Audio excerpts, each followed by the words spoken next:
KL study में दोस्तों आज हम करने वाले हैं सीटेट 4 जनवरी फर्स्ट शिफ्ट में आए हुए प्रश्नों का विश्लेषण।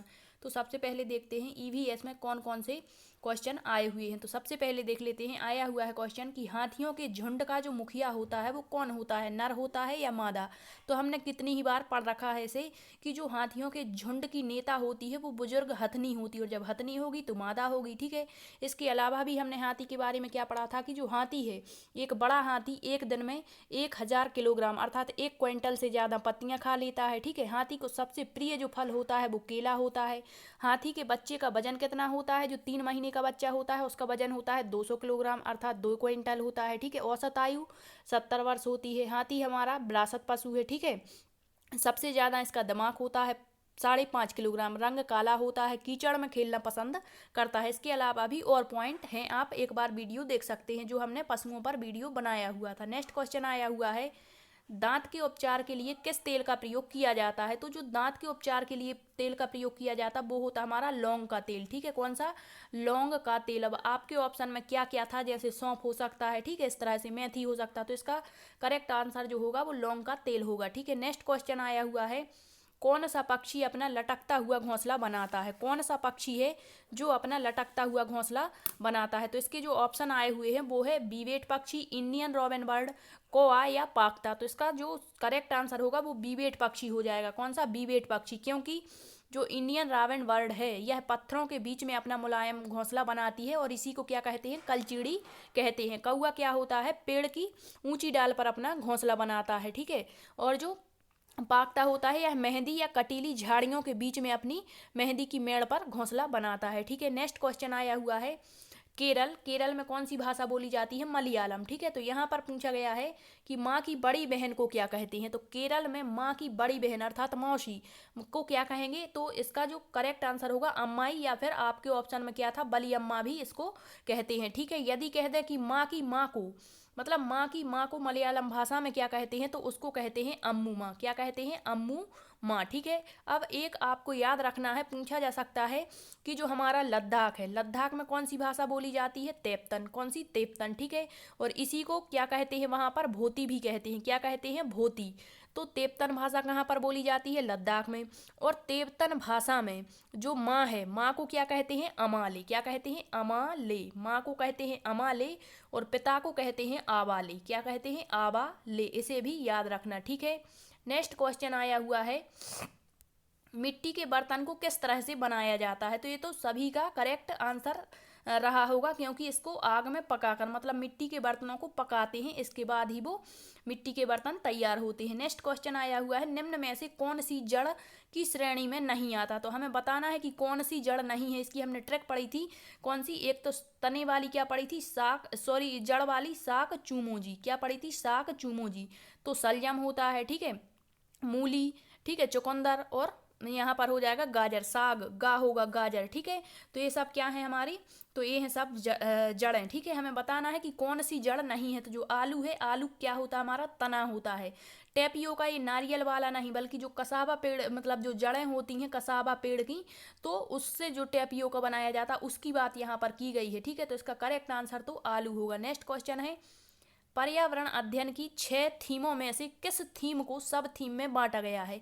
तो हमें पता है कि हमारे पर्यावरण अध्ययन में कितनी थीमें हैं, तो 6 थीमें हैं। कौन कौन सी है, पहली है पर्यावरण, सॉरी परिवार एवं मित्र। क्या है, परिवार एवं मित्र। दूसरी कौन सी हो जाएगी हमारी, भोजन। तीसरी पानी, चौथी यात्रा, पांचवी आश्रय, और छठवीं जो थीम है वो हम जो सोचते और करते हैं। तो पूछा है कि किस थीम को सब थीम में डिवाइड किया गया है। तो जो परिवार एवं मित्र है इसकी 4 सब थीमें हैं। कौन कौन सी हैं, तो वो है हमारी संबंध, दूसरी कार्य एवं खेल, तीसरी हो जाएगी पशु, और चौथी हो जाएगी पौधे। तो इसका करेक्ट आंसर है परिवार एवं मित्र। नेक्स्ट क्वेश्चन आया हुआ है, जिसने भी हमारा भोजन वाला टॉपिक देखा होगा कि कौन सी चीज़ कहाँ से आई है, उसमें हमने इसकी बात की थी कि जो बोरा चावल है, एक प्रकार की चावल की किस्म होती है, क्या, बोरा, और जो कहाँ पर खाया जाता है, तो ये असम में जब बिहू उत्सव मनाया जाता है तब यहाँ पर इस चावल की डिश बनाई जाती है। ठीक है, तो बोरा चावल कहाँ, असम, इसका करेक्ट आंसर होगा। ठीक है, नेक्स्ट क्वेश्चन आया हुआ है मगरमच्छ का शिकार क्यों किया जाता है। तो इसके करेक्ट आंसर मतलब आपके ऑप्शन में क्या थे ये तो हमें नहीं पता, लेकिन इतना बता दे रहे हैं कि इसका शिकार क्यों करते हैं। तो मांस और खाल के साथ साथ, मतलब इसके मांस के लिए, खाल के लिए और इसके साथ साथ दवाई और व्यावसायिक कार्यों के लिए इसका शिकार किया जाता है। ठीक है, नेक्स्ट आया हुआ है रेल टिकट में किस चीज़ का विवरण नहीं मिलता। ठीक है, अब आपके ऑप्शन में क्या था ये हमें पता नहीं है, तो हम इसको बता दे रहे हैं, आप अपना ऑप्शन मिला लें। जैसे रेल टिकट जो होती है उसमें ट्रेन का नाम एवं नंबर दिया होता है, यात्रियों का लिंग भी होता है और आयु भी होती है। यात्री का नाम नहीं मिलता, क्या नाम नहीं दिया होता है। ठीक है, वयस्कों और बच्चों की संख्या भी मिलती है। ठीक है, तो ये रेल टिकट की जानकारी। ठीक है, नेक्स्ट दिया है, क्वेश्चन आया हुआ है कोझिकोड किस राज्य में पड़ता है। तो जो कोझिकोड है ये हमारे केरल में, यदि केरल में पूछ लें तो केरल में भी पश्चिमी घाट, पश्चिमी जो तट है वहाँ पर यह पड़ता है। ठीक है, पश्चिमी तट पर। नेक्स्ट क्वेश्चन आया हुआ है गेहूं के आटे से रोटी बनाने का सही क्रम क्या है। तो ये तो सभी का करेक्ट हुआ होगा। नेक्स्ट है पर्यावरण अध्ययन सीखने के लिए वास्तविक चुनौतियां कौन कौन सी, बच्चों के सामने क्या क्या चुनौतियां हैं। तो ये बच्चे के संबंध में बाल केंद्र शिक्षा पर मतलब बाल केंद्र शिक्षा को ध्यान में रखते हुए इसका आंसर लगाना था। नेक्स्ट ईवीएस की पाठ्य पुस्तक कैसी होनी चाहिए। तो बच्चों के अकॉर्डिंग होनी चाहिए, जैसे बच्चों की प्रकृति वातावरण के अनुरूप जो कक्षाई अनुभव प्रदान करे, ना कि शिक्षक के अनुसार। ठीक है, नेक्स्ट पीएनआर क्या है, ये रेल टिकट पर दिया होता है। पीएनआर नंबर होता है, इसमें 10 डिजिट होते हैं। ठीक है, और इसका फुल फॉर्म होता है पैसेंजर नेम रिकॉर्ड। नेक्स्ट देख लेते हैं हमारा सीडीपी में कौन कौन से क्वेश्चन आए हुए हैं। तो सीडीपी में आया है कि विकास परिवर्तनशील होता है। ठीक है, सतत तरीके से चलता रहता है। निम्न में से यह किसका परिणाम है। तो आपके ऑप्शन में दिया होगा केवल वंशानुक्रम का, केवल वातावरण का। ठीक है, तो इसका जो करेक्ट आंसर होगा वो होगा वंशानुक्रम एवं वातावरण का। नेक्स्ट है बच्चों की संज्ञानात्मक विकास में महत्वपूर्ण भूमिका किसकी है। मतलब बच्चों का जो कॉग्निटिव डेवलपमेंट है इसके बारे में सबसे अच्छे तरीके से किसने बताया है। तो हमारे जीन पियाजी ने। ठीक है, नेक्स्ट क्वेश्चन है आंतरिक प्रेरणा का उदाहरण कौन सा है। तो आंतरिक प्रेरणाएं कितने प्रकार की होती है। अभिप्रेरणा 2 प्रकार की, कौन कौन सी। आंतरिक जिसे सकारात्मक अभिप्रेरणा भी कहते हैं, और एक होती है बाह्य जिसे नकारात्मक अभिप्रेरणा कहते हैं। तो जो आंतरिक रूप से प्रेरित करता है आकांक्षा, चिंता, उपलब्धि की आवश्यकता, इसके अलावा आकांक्षा के बाद भूख, प्यास, नींद आदि, ये सभी क्या है आंतरिक अभिप्रेरणाएं। जबकि बाह्य अभिप्रेरणाएं क्या हैं। तो बाह्य जैसे पुरस्कार हो गया, सम्मान, रुतबा, नौकरी, पैसा, प्रशंसा, ये सभी क्या है तो बाह्य अभिप्रेरणाएं होती हैं, जिसे नकारात्मक अभिप्रेरणा भी कहा जाता है। नेक्स्ट क्वेश्चन दूसरों के मनोभावों को पहचानना, ये तो कितनी ही बार आ चुका है। ठीक है, दूसरों के मनोभावों को पहचानना, उनके स्वभाव और अभिप्रेरकों को जानना गार्डनर के अनुसार किस प्रकार की बुद्धि है। तो गार्डनर ने अपना जो सिद्धांत दिया था मल्टीपल इंटेलिजेंसी, बहुबुद्धि का सिद्धांत, कब दिया था। तो सन 1983 को इन्होंने ये सिद्धांत दिया था। इन्होंने 10 प्रकार की बुद्धियां बताई हुई हैं। ठीक है, कौन कौन सी हैं वो। शाब्दिक बुद्धि है, दूसरी स्थानिक हो जाएगी, तीसरी तार्किक या गणितीय बुद्धि, चौथी हो जाएगी शारीरिक गतिक बुद्धि, नेक्स्ट है इंटरपर्सनल, और अगली है मतलब इंट्रापर्सनल। नेक्स्ट संगीतात्मक बुद्धि। ठीक है, इस तरह से प्राकृतिक बुद्धि, अस्तित्ववादी बुद्धि। तो यहाँ पर दूसरे मतलब अन्य व्यक्तियों की बात की गई है, तो ये होगी अंतःवैयक्तिक, जिसे इंटरपर्सनल इंटेलिजेंसी कहते हैं। यदि स्वयं की बात करता तो वो होती है अंतरावैयक्तिक, मतलब इंट्रापर्सनल इंटेलिजेंसी, सेल्फ इंटेलिजेंसी जिसे कहते हैं। ठीक है, प्राकृतिक बुद्धि क्या होती है, प्रकृति को जानने पहचानने की क्षमता, जैसे किसान होगा इनके पास कौन सी बुद्धि होगी, प्राकृतिक होगी। जीव वैज्ञानिक, वनस्पति वैज्ञानिक, इन सभी के पास में कौन सी होती है, प्राकृतिक बुद्धि।